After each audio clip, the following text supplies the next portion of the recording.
Marcus Chun wiped the sweat from his forehead as he finished installing the last sensor array on his apartment building's roof. The maintenance job was supposed to be simple: replace a few broken weather monitors for the building's climate system.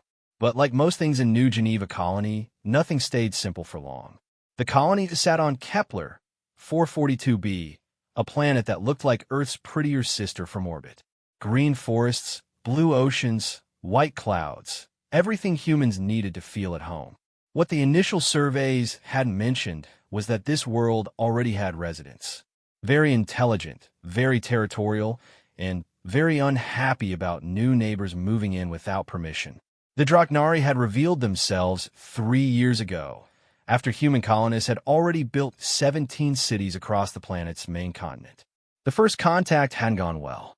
Humans called them dragon people because of their scaled skin, reptilian eyes, and the way they could breathe superheated plasma when angry. The Draknari called humans soft skins and nest thieves, which was probably fair given the circumstances. Marcus had been on Kepler 442b for 2 years, working as a maintenance technician for the Colonial Housing Authority. He fixed air recyclers, water purifiers, power cells, and anything else that kept humans alive on an alien world. It was honest work that paid well enough to send money back to his sister on Earth. Most importantly, it kept him too busy to think about the war. He'd been a combat engineer in the Solar Defense Corps before coming to Kepler 442b. 3 tours fighting the Void Syndicate in the asteroid belts, building forward bases, and blowing up enemy installations. The work had been important, necessary even, but it had cost him more than he'd expected to pay. Sleep came hard most nights. Loud noises made him jump. Crowds felt dangerous even when they weren't. The colony administrators had been understanding when he'd applied for civilian work. Veterans got preference for technical positions, and his military engineering background made him perfect for maintenance roles. The pay was good, the work was steady, and most days he could pretend the war had never happened. Marcus packed his tools into his kit and headed for the roof access door. The sun was setting over New Geneva's skyline, painting the prefabricated buildings in shades of orange and gold. In the distance, the native forest stretched toward mountains that scraped the evening sky. Beautiful world, even with all its complications. He was halfway down the service ladder when he heard voices from the apartment corridor below. 2 voices, actually, one human, one definitely not human. The Draknari voice was female, speaking accented English with the hissing undertones that marked her species. "Your rent payment is 3 days overdue, Miss Vex," the human voice said. Marcus recognized it as Harold Winters, the building's property manager. Winters was the kind of bureaucrat who enjoyed having power over other people's lives. Colonial Housing Authority policy is very clear about payment schedules. "I submitted payment authorization to your financial systems 2 days ago," the Draknari responded. Her accent was thick, but her English was precise. "Your banking network shows processing delays for non-human accounts. This is not my error." Marcus paused on the ladder. He wasn't trying to eavesdrop, but the conversation was happening right below the maintenance access. Moving would probably make noise and draw attention to himself. Better to wait until they finished talking. "Computer glitches happen," Winters said with obvious insincerity. "But rent is still due on time. If payment isn't received by tomorrow morning, we'll have to begin eviction procedures. Colony housing is in high demand. You would evict me for a 2-day banking delay that your own systems caused." The Draknari's voice carried a dangerous edge. "This seems unwise. Are you threatening me?" Winters' voice cracked slightly. "Because threatening colonial officials is a serious crime. I could have security here in 5 minutes." There was a long pause. Marcus could almost feel the tension building below him. He'd met exactly one Draknari during his time on Kepler 442b, a trade representative who'd visited the Colonial Administration building while Marcus was fixing their data network. The alien had been polite, but distant, watching everything with predatory golden eyes that missed nothing. "I am not threatening you," the Draknari finally said. "I am explaining that evicting me would be unwise. I pay my rent on time. I cause no problems for other residents. I follow all colonial housing regulations. Your computer system delayed my payment through no fault of my own. Punishing me for your technology's failure would be unfair. Life's unfair, Winters replied. Payment by tomorrow morning or you're out. That's final. Marcus heard footsteps moving away, Winters heading back toward the elevator. He waited another minute, then climbed down the remaining rungs to the corridor level. The hallway was empty except for the faint scent of ozone that Draknari apparently left behind. He'd never seen his alien neighbor, though he'd heard her moving around in apartment 4B occasionally. The building had been designed with mixed species housing in mind. Wider doorways, reinforced floors, specialized climate controls. About 30% of the residents were non-human, mostly Draknari with a few other species mixed in. Marcus gathered his tools and headed for his own apartment right across the hall from the mysterious Miss Vex. As he fumbled for his keycard, he heard movement from behind her door. Not footsteps exactly, more like something large and heavy shifting position. His keycard beeped, and the door slid open. Marcus stepped into his small but comfortable apartment and set his tool kit by the entrance. The maintenance job had run longer than expected, and he was looking forward to a hot meal and a cold beer. He was pulling ingredients from his refrigerator when he heard a sound from next door that made him freeze. It was quiet, barely audible through the reinforced walls, but Marcus had spent too many years in war zones to miss it. Someone was crying, not sobbing or wailing, just quiet, controlled, crying like someone trying very hard not to make noise. The sound tugged at something in his chest that he'd been trying to ignore for months. He recognized that particular kind of crying. It was the sound of someone who'd been strong for too long and was finally breaking down when they thought no one could hear. Marcus stood in his kitchen holding a package of synthetic protein and listening to his neighbor fall apart through the wall. None of his business, obviously. He barely knew her name and had never actually seen her. Getting involved would be complicated at best, dangerous at worst. Draknari were physically powerful and emotionally volatile according to most colonial briefings. But those briefings had been written by people who'd never actually lived next door to one. The crying continued for another few minutes, then stopped. Marcus heard movement again, heavier this time, like someone trying to pull themselves together. Then silence. He put the protein back in the refrigerator and walked to his apartment's main window. The view faced the colony's central district, where humans and aliens conducted the careful dance of coexistence. Street lights were coming on as full darkness settled over New Geneva. In a few hours, the night shift would take over, and the day workers would head home to their families. Marcus had no family on Kepler, 442b. No close friends either, really. He worked, he ate, he slept, and he sent money to Earth. It was a simple life that asked nothing of him except technical competence and the ability to show up on time. Safe, predictable, empty. He looked at the wall between his apartment and, for B, Harold Winters was a bureaucratic weasel who enjoyed making life difficult for people who couldn't fight back. The Draknari woman was dealing with housing problems that weren't her fault, facing eviction because some computer system had delayed her payment. It was unfair in the specific way that happened to vulnerable people every day. None of his business. Not his problem. Not his fight. Marcus went back to the kitchen and started making dinner. Rice, vegetables, protein, simple food that tasted like nothing and filled the empty space in his stomach. He ate while reading technical manuals on his tablet, updating himself on the latest maintenance procedures for atmosphere processors. The crying had stopped, but the silence from next door felt heavy somehow, like the quiet that came after explosions in the asteroid belt, when you weren't sure if everyone was still alive. He finished eating and cleaned his dishes. Outside his window, New Geneva settled into its evening routine. Humans and aliens walked the streets together, mostly ignoring each other, occasionally trading or talking. It wasn't friendship exactly, but it was peaceful coexistence. Better than most first-contact situations in human history. Marcus was getting ready for bed when he heard new sounds from apartment 4B. Not crying this time, something else. scratching, maybe, or the sound of claws on metal. Then, a low rumbling that might have been frustration or anger. He pressed his ear to the wall and listened. More scratching, definitely claws now. Then, what sounded like someone hitting something hard enough to shake the building's frame. The rumbling got louder, angrier. Whatever was happening next door, it wasn't good. Marcus grabbed his emergency toolkit from the closet. As a maintenance tech, he had master access codes for every apartment in the building. They were supposed to be used only for emergencies or with tenant permission, but this felt like an emergency.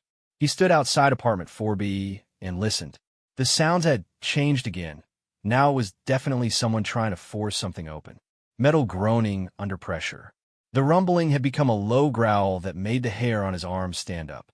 Marcus keyed in his override code, and the door slid open. The apartment was dark except for emergency lighting along the floor. Furniture had been pushed against the walls, creating an open space in the center of the main room. And in that space, surrounded by broken pieces of what had once been a communications terminal, stood the most beautiful and terrifying creature Marcus had ever seen. She was tall, maybe 6.5 feet, with scales that shifted color from deep green to gold, depending on how the light hit them. Her face was humanoid, but distinctly alien, with large golden eyes that reflected light like a cat's. She wore simple clothes that accommodated her non-human proportions, and her hands ended in claws that could apparently tear apart electronic equipment. She was also completely motionless, staring at Marcus with an expression that he couldn't read. Not angry, not afraid, just frozen in place like a statue. They looked at each other across the darkened apartment for what felt like hours, but was probably only seconds. Marcus became aware of several important facts all at once. He was alone in an apartment with an alien who could probably kill him without much effort. He had no legal right to be there, and he had absolutely no idea what to say. He managed. I heard noises. Thought you might need help. The Draknari woman remained perfectly still. Her eyes tracked his movements as he stepped carefully into the apartment, but she didn't respond to his words. She looked like she was holding her breath. Marcus looked at the destroyed communications terminal. The metal housing had been torn open, and the internal components were scattered across the floor. Whatever had frustrated her enough to attack her own equipment, it must have been serious. I'm Marcus, he said, keeping his voice calm and non-threatening. I live across the hall. Foray, I'm a maintenance tech. I fix things. Still no response. The woman's golden eyes were locked on his face with uncomfortable intensity. Marcus realized that he was probably the first human she'd been alone with since moving into the building. That might explain the frozen reaction. Are you hurt? He asked. Do you need medical assistance? Finally, movement. She shook her head slightly, never breaking eye contact. Okay, good. Marcus looked at the broken terminal again. Having trouble with your communications system? I might be able to fix it if you want. The woman opened her mouth as if to speak, then closed it again. Her scales had shifted more toward the gold end of the spectrum, which probably meant something, but Marcus had no idea what. I'm not going to hurt you, he said quietly, and I'm not going to report this to building management. Sometimes equipment breaks. Happens all the time. That got a reaction. Her shoulders relaxed slightly, and she took what might have been her first breath since he'd entered the apartment. You are Marcus, she said carefully. Her voice was the same one he'd heard talking to Winters earlier, accented but clear. The maintenance worker. That's right. And you're Miss Vex? Vixara, she corrected. Vixara Thekvex. Most humans cannot pronounce my full name correctly. Vixara, Marcus repeated, trying to get the pronunciation right. Did I say it okay? Something that might have been a smile crossed her alien features. Close enough. They stood in the darkened apartment, looking at each other, while Marcus tried to figure out what to do next. The smart thing would be to leave, report the damaged equipment through proper channels, and let someone else deal with whatever was happening. The safe thing would be to pretend this had never happened. Instead, he knelt down and started examining the broken communications terminal. Mind if I take a look? He asked. I might be able to get it working again. Vixara moved for the first time since he'd entered the apartment, stepping back to give him room to work. You would do this? Even though I destroyed it. Electronic equipment is fragile, Marcus said, sorting through the scattered components. Sometimes it breaks when people get frustrated. I've seen it happen before. He hadn't, actually, but it seemed like the right thing to say. The terminal was not responding to my commands, Vixara explained quietly. I was trying to contact my family on Drachnos Prime. The communication window only opens once per planetary cycle.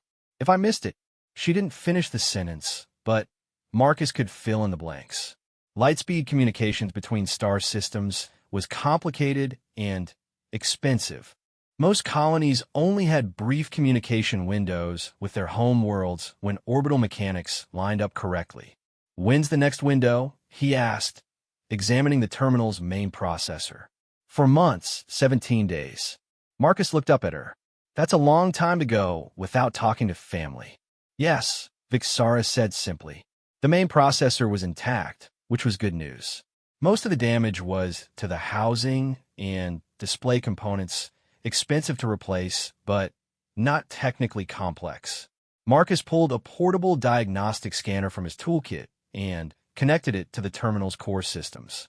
Good news, he said after a few minutes. The main computer is fine.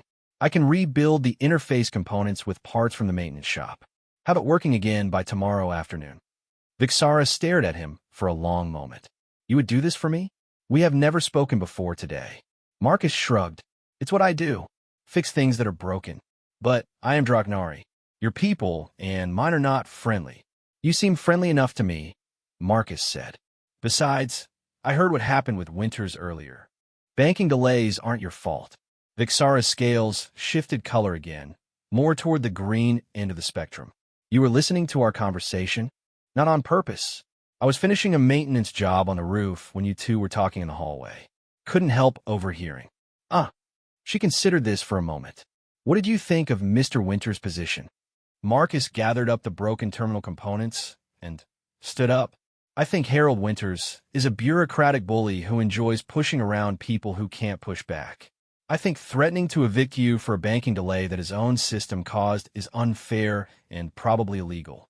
And I think if he actually tried to evict you, the Colonial Housing Authority would get a lot of uncomfortable questions from people who care about interspecies relations. Vixara's golden eyes widened slightly. You would support my position against another human? I'd support what's right against what's wrong, regardless of who's involved. The apartment fell quiet again, but it was a different kind of silence now. Less tense, more thoughtful. Vixara watched Marcus pack the terminal components into his toolkit with an expression that he was starting to recognize as careful evaluation. Marcus, she said finally, why did you come to my apartment tonight? It was a good question. Marcus wasn't entirely sure of the answer himself. Heard you crying, he said honestly. Sounded like someone who needed help. And you thought you could help a Draknari you had never met. Didn't know you were Draknari when I heard you crying. Just knew you sounded upset. But you came anyway. Yeah, I came anyway. Vixara nodded slowly, as if this confirmed something she'd been wondering about. Most humans would not have done this. Most humans haven't spent 2 years living across the hall from you without any problems. Most humans don't know that you're a quiet neighbor who pays her rent on time and keeps to herself. How do you know these things? Marcus gestured around the small apartment. It was clean and organized, with personal belongings arranged carefully on shelves and tables. A few items were obviously Draknari in origin. Crystalline formations that might have been art or religious objects, clothing designed for non-human proportions, books written in symbols he couldn't read.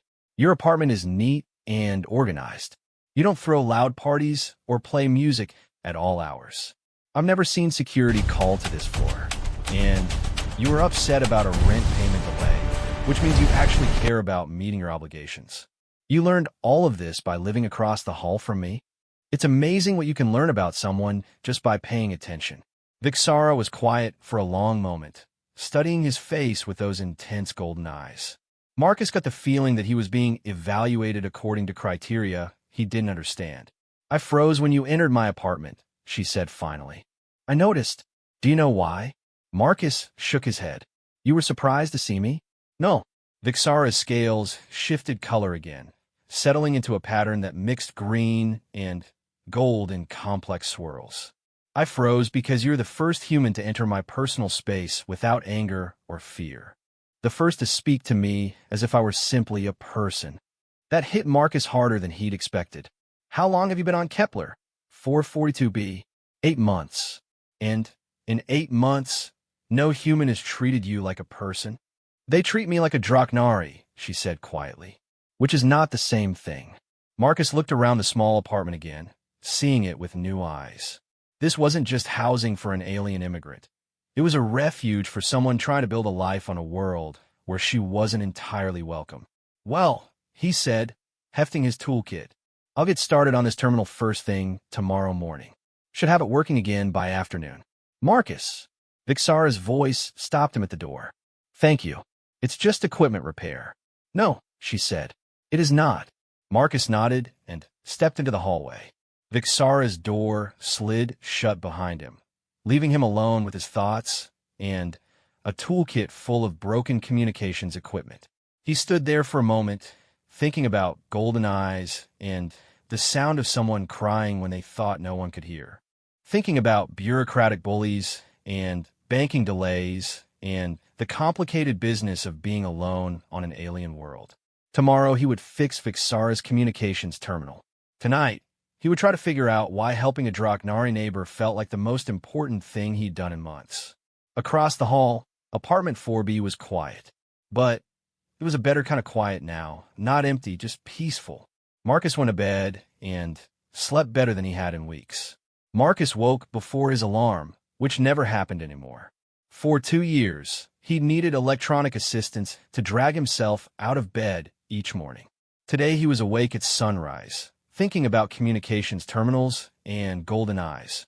The building's maintenance shop was located in the basement, accessible through service corridors that most residents never saw.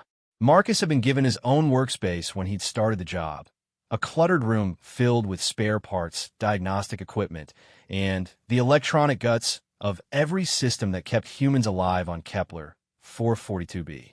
He spread Vixara's broken terminal components across his workbench and started a detailed assessment. The damage was more extensive than he'd initially thought, but still reparable. The main processor was intact, the memory banks were functional, and the quantum encryption module that handled interstellar communications was undamaged. The interface components were a different story.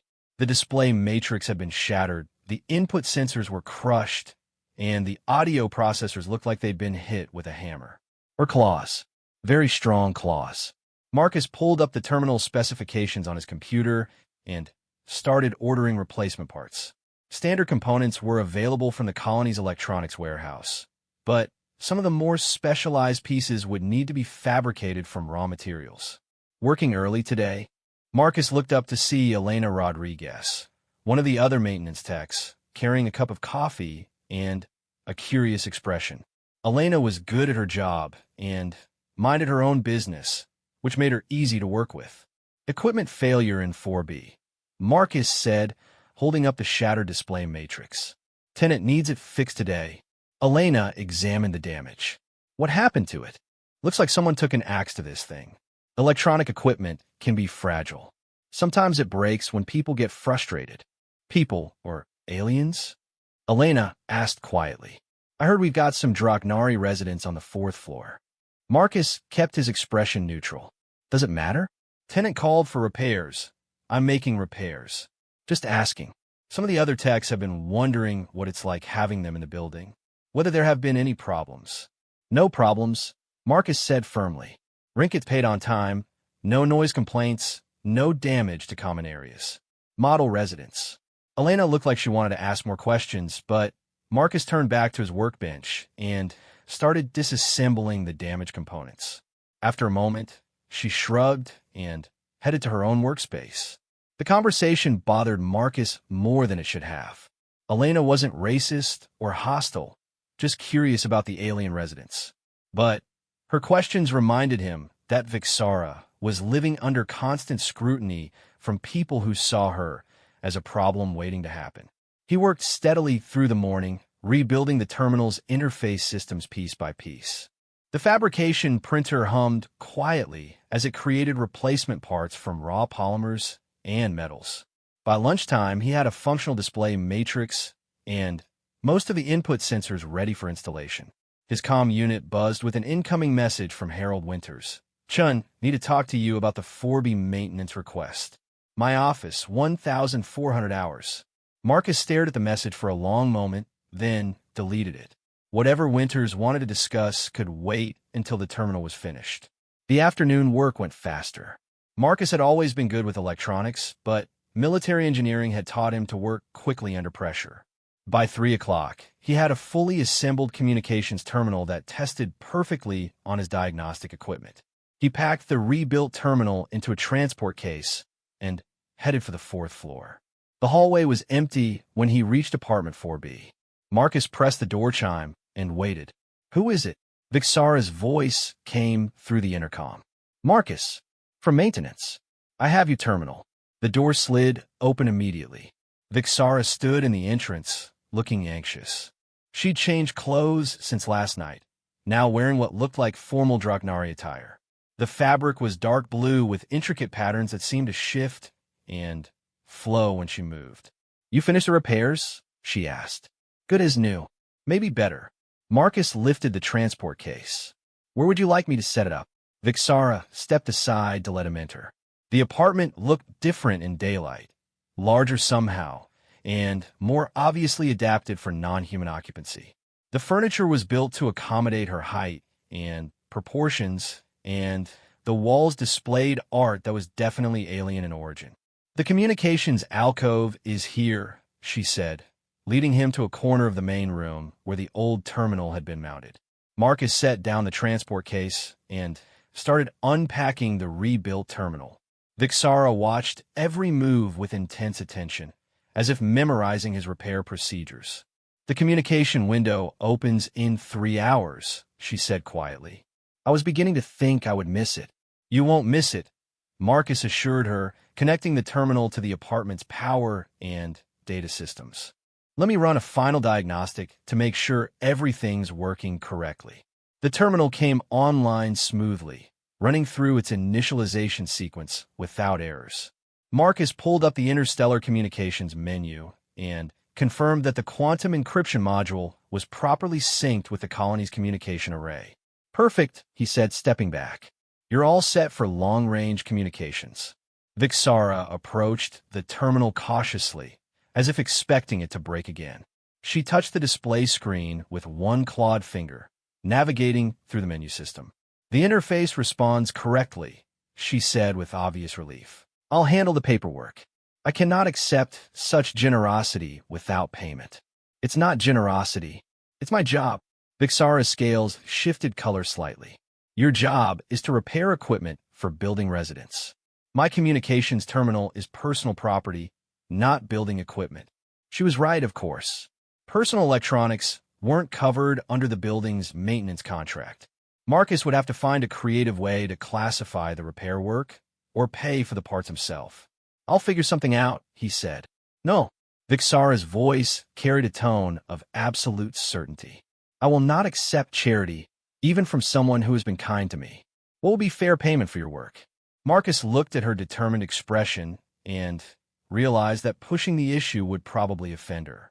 Okay, standard electronics repair rates are 50 credits per hour, plus parts cost. I worked about 6 hours total, so 300 credits plus materials. How much for materials? Marcus did quick math in his head.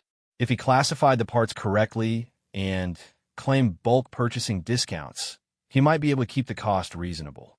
Another 200 credits. 500 credits total. That's right.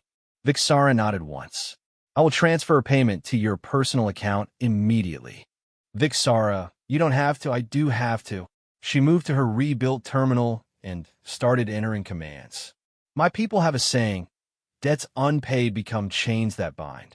I will not be chained, even by kindness. Marcus watched her transfer the credits and wondered if he'd just been insulted or complimented. Probably both. Payment complete, she announced. Thank you for your excellent work. You're welcome. Marcus packed his tools back into the transport case. I should let you get ready for your family call. He was halfway to the door when Vixara spoke again. Marcus, may I ask you a personal question? He turned around. Sure. Why did you help me? And please do not say it was only your job. We both know this went beyond professional obligations. It was a fair question that deserved an honest answer. Marcus thought about it for a moment, tried to put his feelings into words that would make sense. I've been on Kepler 442b for 2 years, he said finally. Most of that time, I've kept to myself.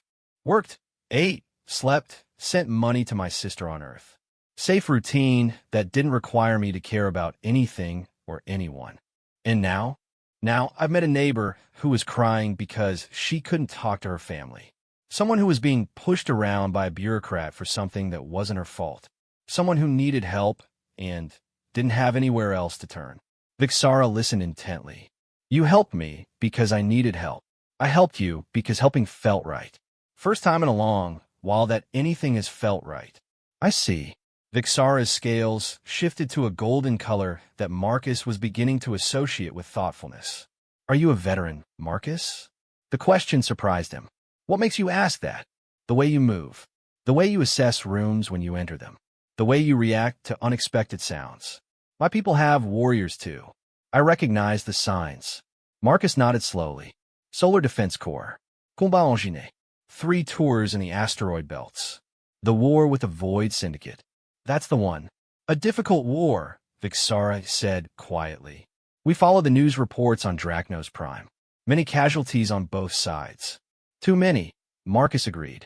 They stood in the apartment's main room, looking at each other across a gulf of different species and shared experience. Marcus realized that he was more comfortable talking to this alien woman than he'd been with most humans since leaving the military. His comm unit buzzed with another message from Harold Winters. Chun, you missed our 1400 appointment. My office now. Marcus read the message and sighed. I should go. Building manager wants to see me. Vixara's expression darkened. Mr. Winters? The same. About my apartment? Probably. Don't worry about it. I can handle Harold Winters. What will you tell him? That I completed a routine maintenance request and found no code violations or safety issues in your apartment. Which is the truth. Vixara's scales shifted to a pattern Marcus hadn't seen before. Complex swirls of green and gold that seemed to pulse with their own light. You would lie to protect me? I wouldn't lie. But I might be very selective about which truths I choose to emphasize. Something that was definitely a smile crossed her alien features. You are an unusual human, Marcus Chun. So I've been told. Marcus headed for the door, then paused. Vixara? I hope your family call goes well. Thank you, she said softly. For everything. The hallway was still empty when Marcus left apartment 4B. He took the elevator down to the building's administrative level, thinking about bureaucratic bullies and the best ways to handle them without making things worse for everyone involved. Harold Winter's office was located at the end of a corridor lined with motivational posters about colonial excellence and interspecies cooperation. The man himself was sitting behind an oversized desk, reviewing reports on his computer screen with obvious irritation. Chun, you're 40 minutes late. Had to finish a complex repair job. Winters looked up from his computer. The 4B maintenance request. That's right. I've reviewed the work order. Terminal malfunction, possibly caused by user error or deliberate damage. Marcus kept his expression neutral. Electronic equipment fails sometimes. Age, wear, manufacturing defects. This particular piece of equipment was less than a year old. Top-of-the-line communications terminal, built to handle heavy use. What exactly caused it to malfunction? Hard to say without detailed forensics. Could have been a power surge, software corruption, or component fatigue. Winters leaned back in his chair. Or it could have been damaged by an angry alien with claws. I found no evidence of deliberate damage. Really? Because I've heard that Draknari can be volatile when they're upset. And Miss Vex was certainly upset yesterday when we discussed her rent situation. Marcus met Winters' stare directly. I completed the repair work and confirmed that the tenant's apartment meets all colonial housing standards. No code violations, no safety issues, no problems. What about the tenant herself? Any problems there? Miss Thekvex has been a model resident. Rent paid on time, no noise complaints, no damage to common areas or building systems. Until now, electronic equipment fails. It's not a sign of bad behavior, just normal wear and tear. Winters studied Marcus for a long moment, clearly trying to decide whether to push the issue further. I've had complaints from other residents about having aliens in the building. Some people are concerned about safety issues. Have there been any actual safety incidents involving alien residents? No, but any documented problems with alien residents violating housing rules or disturbing their neighbors? Not as such, but any evidence that alien residents pose a greater risk than human residents? Chin, that's not the point. What is the point, Mr. Winters? The property manager's face reddened slightly. The point is that some residents are uncomfortable living near aliens. They're paying good money for colonial housing, and they deserve to feel safe in their own building. And they're safe. The building has excellent security systems, and all residents undergo background checks before being approved for housing. Ms. Thekvex passed the same screening process as every other tenant. Background checks designed for humans, not aliens. Marcus felt his temper starting to rise and force himself to stay calm. Sir, with respect, Colonial Housing Authority policy prohibits discrimination based on species origin. All residents have the same rights and responsibilities regardless of whether they're human or alien. I'm not discriminating. I'm trying to maintain community standards. By threatening to evict a tenant for a banking delay that wasn't her fault, by ensuring that all residents follow the rules. Ms. Thekvex has followed all the rules. Her rent payment was delayed by the colony's own banking system, not by any action on her part. Evicting her would be discriminatory and probably illegal. Winters glared at Marcus for a long moment. Are you questioning my authority to manage this building? I'm questioning whether evicting a good tenant for a technical problem that she didn't cause serves the building's best interests. My job is to collect rent on time and maintain property values. Having aliens in the building affects both of those objectives. Ow! Potential human tenants might choose to live elsewhere if they know they'll be sharing space with aliens. And potential alien tenants might choose to live elsewhere if they know they'll be harassed by discriminatory property managers, Marcus replied. Works both ways. The office fell quiet. Winters drummed his fingers on his desk, while Marcus waited to see which direction the conversation would go. You seem very interested in defending the alien residents, Winters said finally. I'm interested in treating all residents fairly. Is that your professional opinion or your personal opinion? Does it matter? It might. If I were to receive additional complaints about alien residents, I want to know that my maintenance staff would support building management decisions. Marcus understood the threat beneath the words. Support discrimination or face consequences. He'd heard similar threats during his military service from officers who put politics ahead of principles. I'll support any decisions that are legal, fair, and in the best interests of all building residents, he said carefully. Even if those decisions are unpopular with certain tenants. Even then, Winters nodded slowly. I'll keep that in mind. In the meantime, I want you to monitor the situation with the alien residents more closely. Any equipment problems, any neighbor complaints, any issues at all. I want to know about them immediately. I'll file reports on all maintenance issues, as always. See that you do. And Chun, next time I call a meeting, don't keep me waiting. Understood. Marcus left the administrative office feeling like he'd just navigated a minefield. Winters hadn't explicitly ordered him to harass the alien residents, but the implication was clear. Find problems or create them. He took the elevator back to the 4th floor, thinking about golden eyes and the sound of crying through apartment walls. Thinking about bureaucratic bullies and the different ways that power could be abused.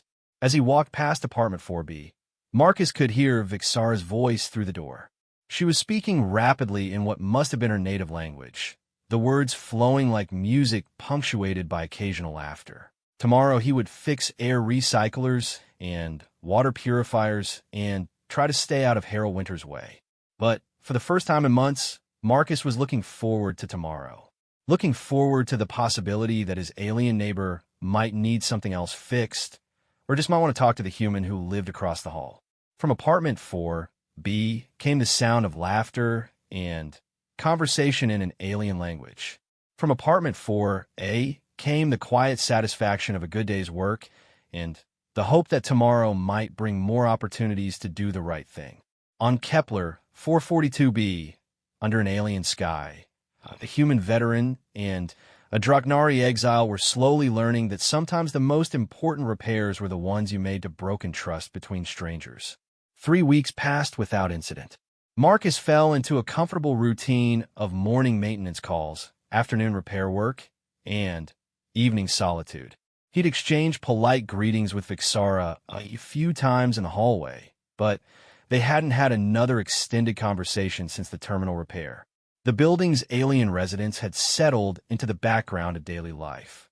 Marcus occasionally heard conversations in non-human languages, caught glimpses of scaled or furred figures in the corridors, and fielded the usual minor maintenance requests. Nothing dramatic, nothing that would give Harold Winters ammunition for his discrimination campaign. That changed on a Tuesday morning when Marcus was called to apartment 3C to fix a malfunctioning air recycler. The tenant was a human named David Torres, a cargo logistics coordinator who'd lived in the building for 6 months. He was waiting in the hallway when Marcus arrived, looking nervous and agitated. "About time someone got here," Torres said.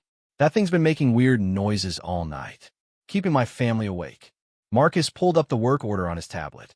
Air recycler malfunction. What kind of noises? Grinding, clicking like something's broken inside. And the air quality readings are all wrong. My wife thinks it might be dangerous. Let me take a look. Torres led him into the apartment, where a woman and 2 young children were sitting on the couch looking tired and worried. The air recycler was mounted on the wall near the kitchen, its status lights blinking amber instead of the usual steady green. Marcus opened his toolkit and started running diagnostics. The unit was functioning normally according to all internal tests, but there was definitely something wrong with the external sensors. The ambient air quality readings were showing dangerous levels of atmospheric contamination that shouldn't exist in a sealed building. When did the problem start? Marcus asked, removing the sensor array for detailed examination.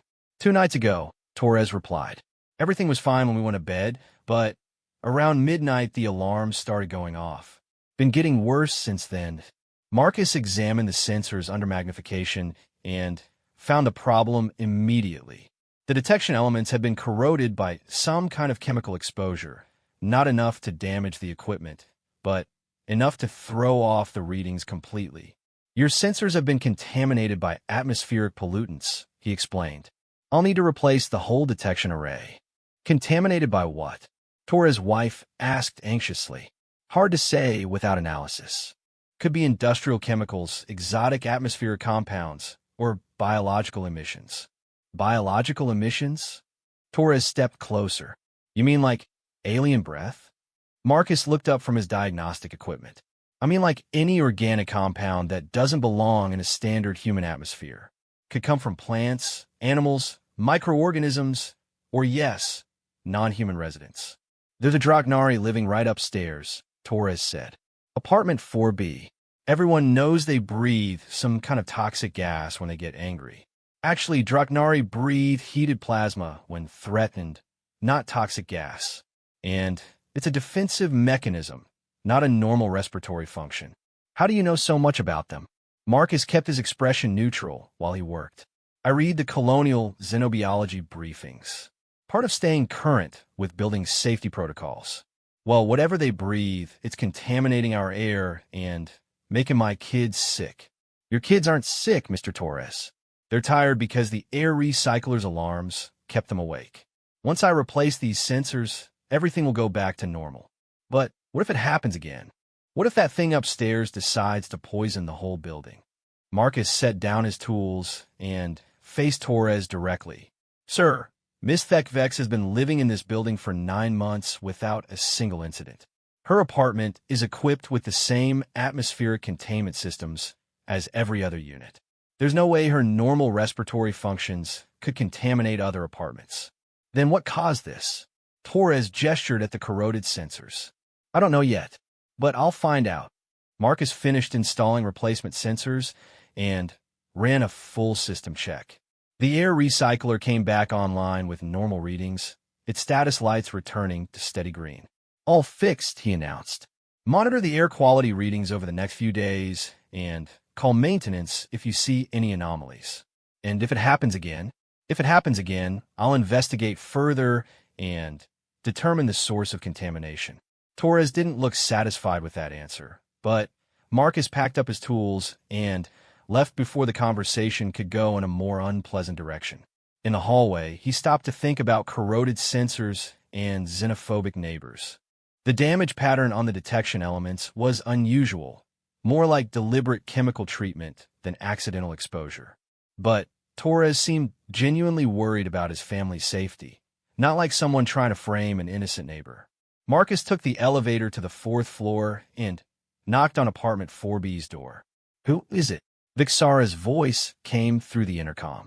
Marcus, from maintenance. Could I talk to you for a minute? The door opened immediately. Vixara stood in the entrance wearing casual clothes and an expression of concern. Is there a problem? She asked. Maybe. Can I come in? She stepped aside, and Marcus entered the apartment. It looked the same as before, neat, organized, and obviously lived in. The communications terminal he'd repaired was active, displaying what looked like personal messages in Draknari script. What kind of problem? Vixara asked. Apartment 3C had an air quality issue. Their sensors were contaminated by some kind of atmospheric pollutant. The tenant thinks it might have come from your apartment. Vixara's scales shifted toward a darker green color. He believes I am poisoning the building's air supply. He's worried about exotic atmospheric compounds. Apparently, there are rumors about Draknari respiratory functions. Vixara's expression became carefully neutral.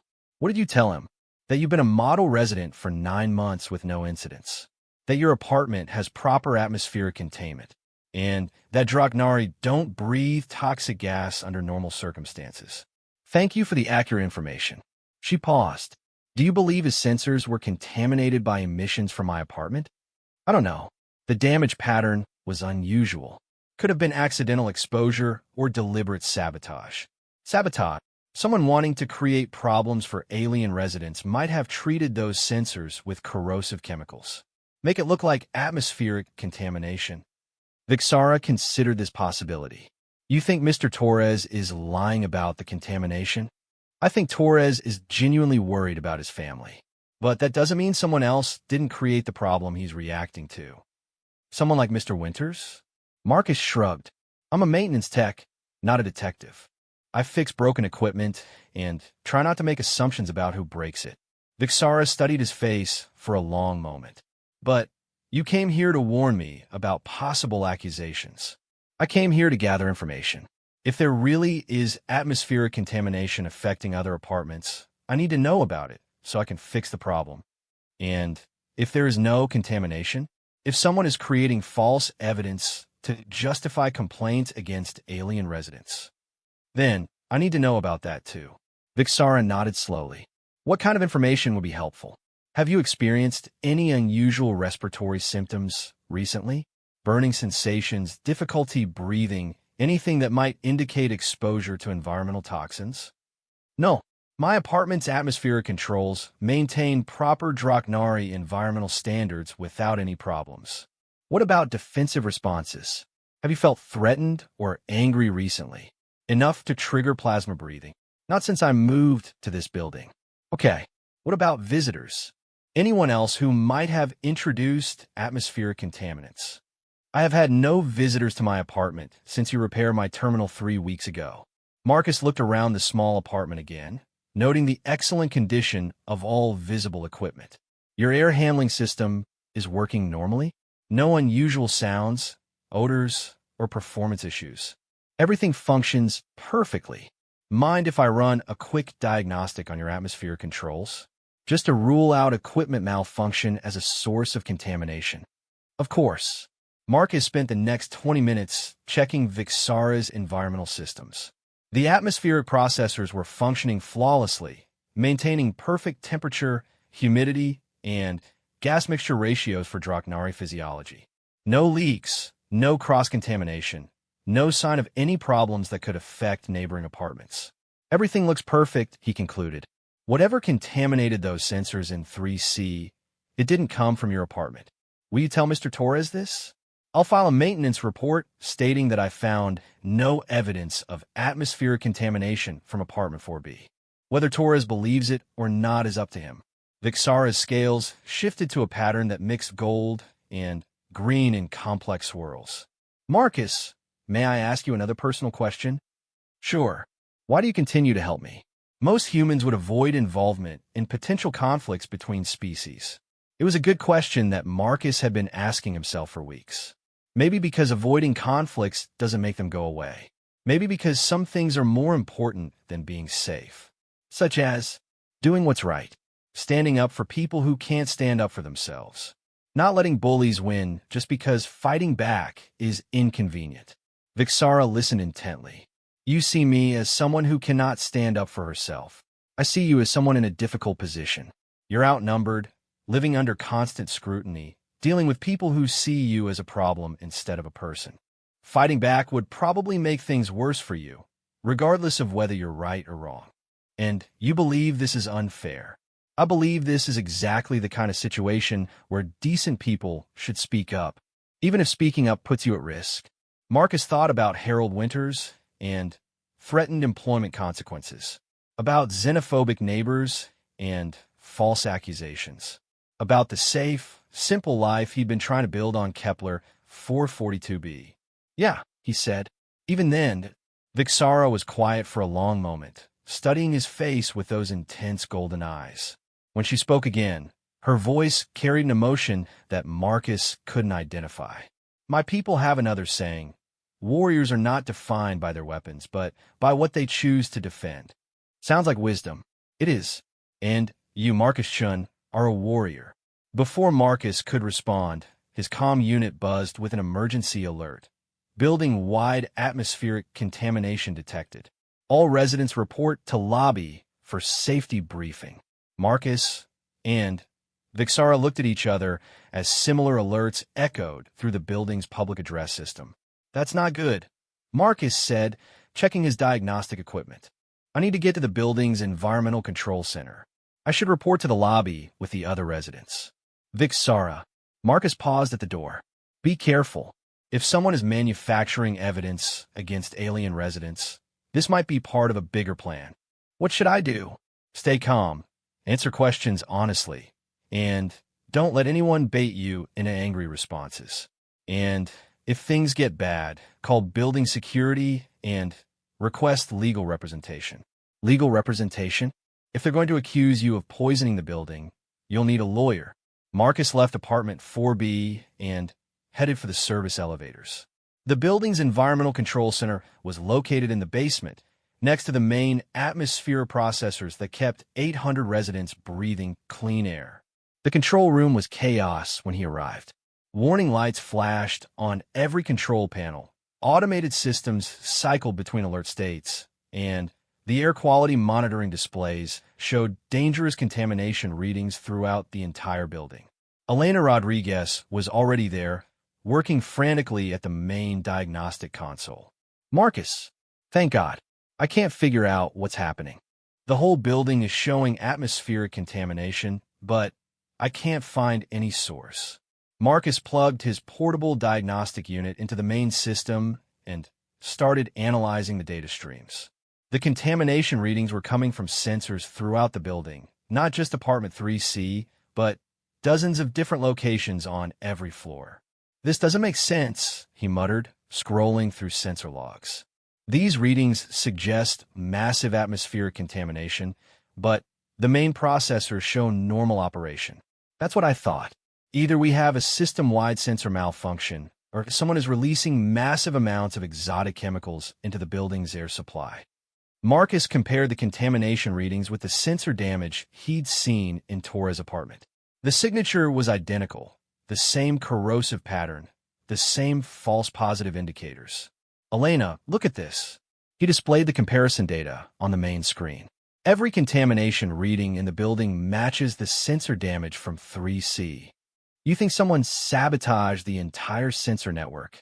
I think someone treated a lot of sensors with the same corrosive chemical. Made it look like building-wide atmospheric contamination. Elena stared at the data display. That would take inside knowledge of the building systems and access to restricted areas, or administrative access to building systems. You're talking about someone on staff. I'm talking about someone who wants to create evidence of atmospheric contamination. Someone who would benefit if the building's alien residents were evicted for safety violations. Elena's expression darkened as she understood the implications. Harold Winters. I'm not making any accusations, but we need to find out who had access to these sensors and when they were contaminated. Marcus spent the next hour pulling access logs and maintenance records while Elena worked to isolate the contaminated sensors. The pattern that emerged was damning. Every affected sensor had been accessed during overnight maintenance periods when the building was mostly empty. The access codes belonged to building management personnel. Marcus, Elena called from across the control room. You need to see this. She was reviewing security footage on one of the monitor screens. The timestamp showed the previous night, around 3 a.m. The image was grainy, but clear enough to identify Harold Winters moving through the building's service corridors with what looked like a chemical applicator. Son of a bitch, Marcus said quietly. He contaminated the sensors himself, created fake evidence of atmospheric contamination to justify evicting the alien residents. Can you clean up this image? Make it clear enough to use as evidence. Already working on it. Elena's fingers flew over the keyboard as she enhanced the video quality. But, Marcus, what are we going to do with this? Winters is our boss. If we accuse him of sabotage, then we better be right and have proof he can't deny. Marcus pulled up the building-wide alert system and started typing a message to all residents. Atmospheric contamination alert resolved. Building environmental systems operating normally. Contamination readings caused by sensor malfunction. All residents may return to apartments. You're calling off the emergency? Elena asked. I'm preventing a lynch mob from forming in the lobby while we figure out how to handle this evidence. His comm unit buzzed with an incoming call from Harold Winters. Marcus ignored it. We need to contact building security, Elena said. This is criminal sabotage. Security reports to Winters. We need to go directly to Colonial Administration. What about the alien residents? They're probably in the lobby right now getting blamed for the contamination alert. Marcus thought about golden eyes and the sound of crying through apartment walls, about warriors who chose what to defend and the cost of doing the right thing. I'm going to the lobby, he said.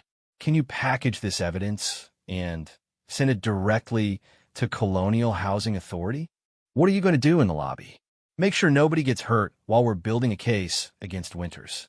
The elevator ride to the lobby felt like the longest journey of Marcus's life. He'd faced enemy fire in the asteroid belts, survived 3 years of combat engineering, and earned decorations for courage under pressure. But walking into a room full of angry humans looking for someone to blame felt more dangerous than anything he'd encountered in space. The lobby was chaos. Dozens of residents clustered in small groups, voices raised in argument and speculation. Most of the alien residents stood together near one wall, surrounded by suspicious stares and hostile whispers. Vixara was among them, her golden eyes scanning the crowd with predatory awareness. Harold Winters stood on the lobby's central platform, using the building's PA system to address the crowd. Preliminary investigations suggest that atmospheric contamination originated from non-human respiratory emissions, he was saying. Colonial Housing Authority guidelines are clear about residents whose biological functions pose health risks to other tenants. Marcus pushed through the crowd toward the central platform. Several residents recognized him and started asking questions about the contamination, but he kept moving. The safety of our human families must be our first priority, Winters continued. I'm prepared to begin immediate eviction procedures for any residents whose presence creates health hazards. That's enough.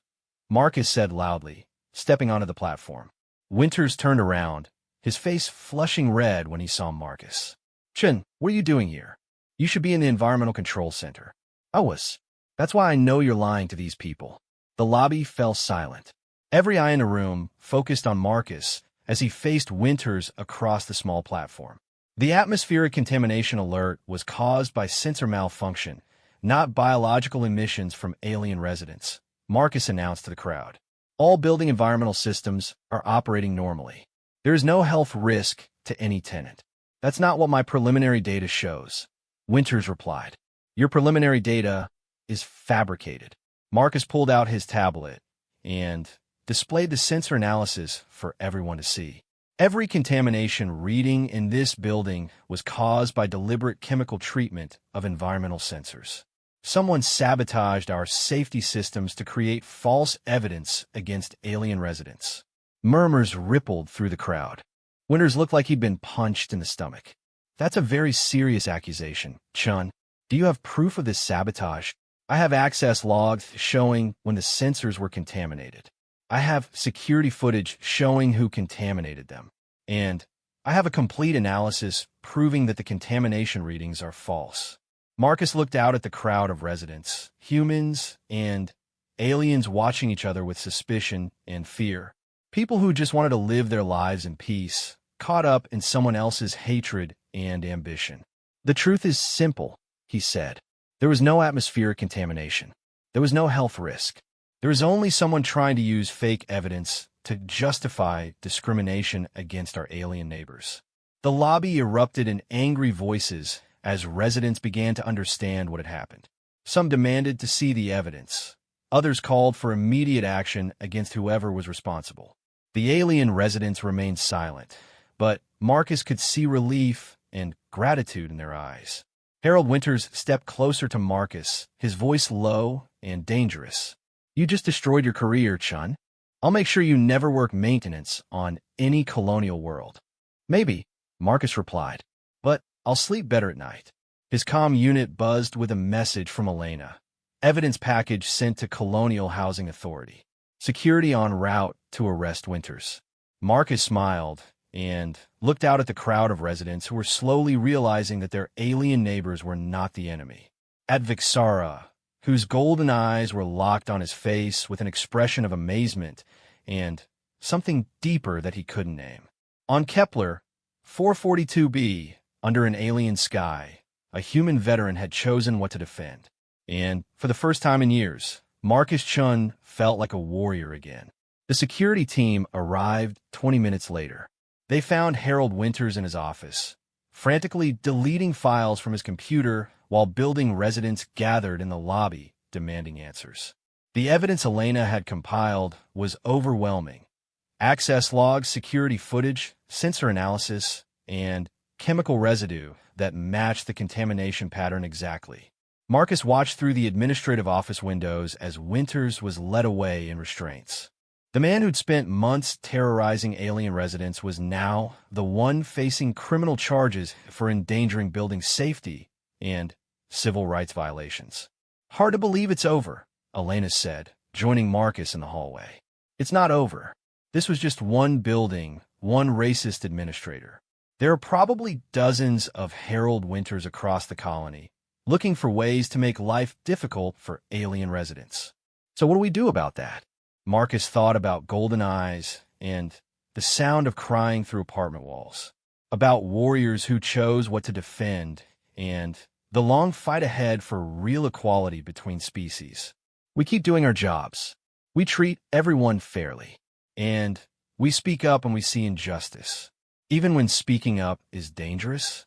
Especially then, Elena nodded and headed back to the Environmental Control Center. Marcus took the elevator to the 4th floor, where the hallways were finally quiet after hours of chaos and investigation. He knocked on apartment 4B's door and waited. Who is it? Vixara's voice came through the intercom. Marcus! The door opened immediately. Vixara stood in the entrance, still wearing the formal clothes she'd put on for the lobby emergency. Her scales had shifted to a complex pattern of gold and green that seemed to shimmer in the hallway lighting. Is it truly over? She asked. Winters has been arrested. The charges include criminal sabotage and civil rights violations. He won't be threatening anyone for a long time. And the other residents? Do they believe you about the fabricated contamination? Most of them do. The evidence is pretty clear, and the ones who don't believe it are keeping quiet for now. Vixara stepped aside to let him enter the apartment. Come in, please. Marcus followed her into the main room, noting that the communications terminal was active again. More family messages, probably relatives checking on her safety after hearing about the contamination alert. Can I ask you something? Vixara said, settling into a chair that accommodated her non-human proportions. Sure. In the lobby, when you challenged Mr. Winters in front of everyone, you knew it would end your career. Probably. Harold Winters has connections throughout the colonial administration. He wasn't making empty threats about blacklisting me. Then, why did you do it? Marcus sat down across from her, thinking about that moment on the platform when he'd chosen truth over safety. Because letting him lie to those people felt worse than losing my job. Because watching alien residents get blamed for something they didn't do felt worse than facing unemployment. You sacrificed your career to protect people you barely know. I sacrificed my career to do what was right. Vixara's golden eyes studied his face with uncomfortable intensity. Do you know what will happen to you now? I'll probably be reassigned to a different colony, or maybe discharged from colonial service entirely. Either way, I won't be working maintenance in this building much longer. I see. Vixara was quiet for a long moment, her scales shifting through subtle color variations. Marcus, there is something I must tell you. Okay. I have not been entirely honest about my circumstances on this world. Marcus felt a chill of uncertainty. What do you mean? I told you that I came to Kepler 442b as an immigrant seeking better opportunities. This was not the complete truth. What is the complete truth? Vixara stood up and walked to her communications terminal. She touched the screen a few times, bringing up what looked like official documents written in Draknari script.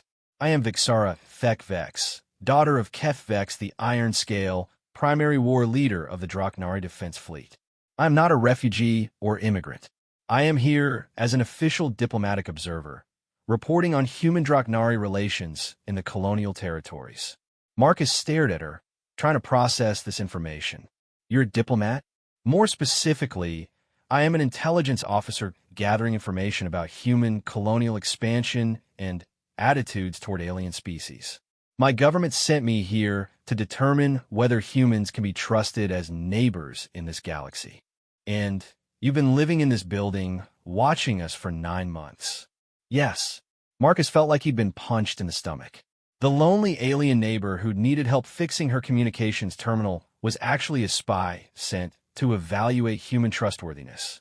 The crying he'd heard through the walls, the rent payment problems, the harassment from Winters, all of it had been observed and recorded by someone whose job was to judge his entire species. So what's your assessment? He asked quietly. Can humans be trusted as galactic neighbors? Vixara turned away from the terminal to face him directly. That is complicated. I bet it is. Most of what I observed during my time here confirmed my government's suspicions about human nature. Discrimination against alien residents. Harassment based on species origin. Bureaucratic abuse of power. Fear and hostility toward anyone different. Sound about right. But then something unexpected happened. A human maintenance worker heard his alien neighbor crying and decided to help her. He fixed her communications equipment without being asked, refused payment for the work, and stood up to a racist administrator on her behalf. Marcus looked around the apartment that he now realized was probably filled with surveillance equipment and intelligence-gathering devices. So, I'm part of your report. You are the most important part of my report. What does that mean? Vixara moved closer, her golden eyes locked on his face. It means that because of you, I will recommend that the Draknari government pursue closer diplomatic relations with human colonies. It means that your species will be judged not only by your worst representatives, but also by your best. Because I helped fix a communications terminal, because when faced with a choice between safety and justice, you chose justice. Because when confronted with suffering, you chose compassion over indifference. Because when threatened with consequences for doing what was right, you did it anyway. Marcus felt the weight of unintended responsibility settling on his shoulders. You're saying my actions will influence interspecies relations across the galaxy? I am saying your actions prove that humans are capable of growth, capable of change, capable of choosing cooperation over conflict. What if I made different choices? What if I'd ignored you that first night, or supported Winter's discrimination, or kept quiet about the sensor sabotage? Then, my report would have recommended military containment of human expansion into Draknari space. Your species would have been classified as an aggressive threat requiring constant monitoring and periodic correction. The apartment fell silent as Marcus contemplated the implications.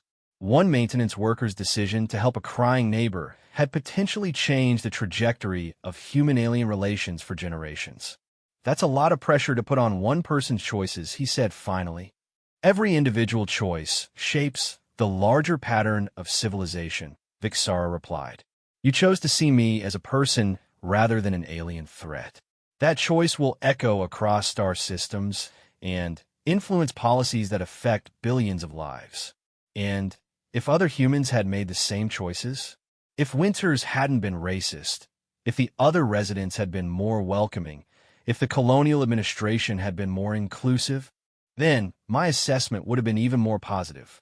But even one example of human decency was enough to prove that your species has potential for genuine cooperation. Marcus stood up and walked to the window that overlooked New Geneva Colony. Lights were coming on across the city as evening settled over the alien world. Humans and aliens going about their daily lives, mostly unaware that their future relationships might depend on the choices made by individuals they'd never meet. What happens now, he asked. Now I return to Drachnos Prime to deliver my report. The Draknari Defense Council will use my findings to determine future policy toward human colonies. And what about us? What about this building, these residents? That depends on you. Marcus turned around. What do you mean? My mission here is complete, but the work of building real cooperation between our species has barely begun. Someone needs to continue that work. Someone like me? Someone exactly like you. Vixara moved to a storage cabinet and pulled out what looked like an official Draknari document case. She opened it to reveal several crystalline data storage devices and what appear to be formal credentials. The Draknari government values individuals who demonstrate genuine commitment to interspecies cooperation, she said. We have need for human advisors who understand both the challenges and opportunities of building trust between different peoples. Marcus looked at the credentials she was holding. You're offering me a job? I'm offering you a chance to continue the work you began in this building.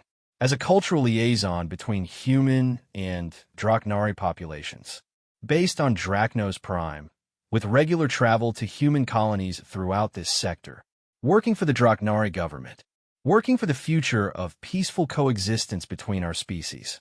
Marcus thought about Harold Winter's threats and the uncertain future of his maintenance career, about golden eyes and the sound of crying through apartment walls, about warriors who chose what to defend, and the larger battles that waited beyond individual victories.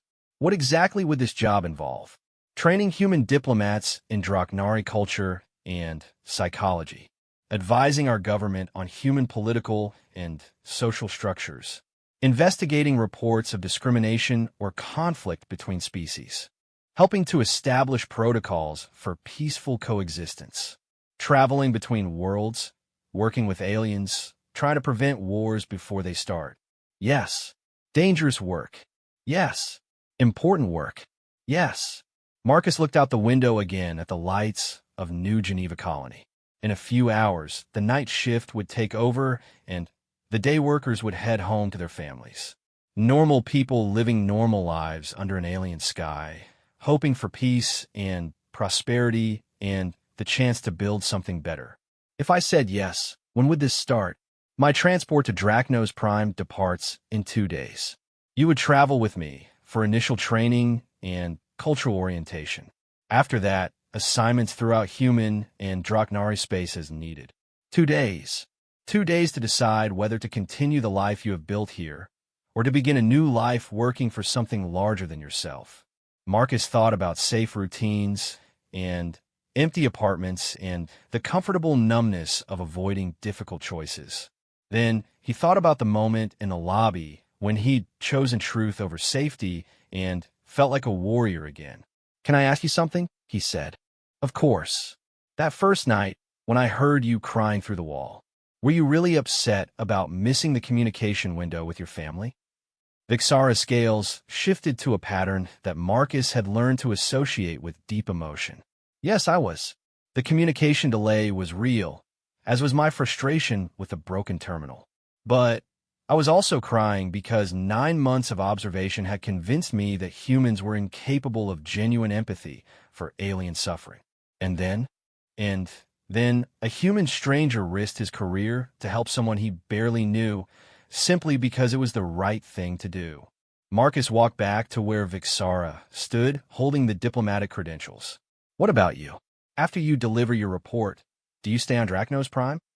"That depends on whether I have a reason to remain involved.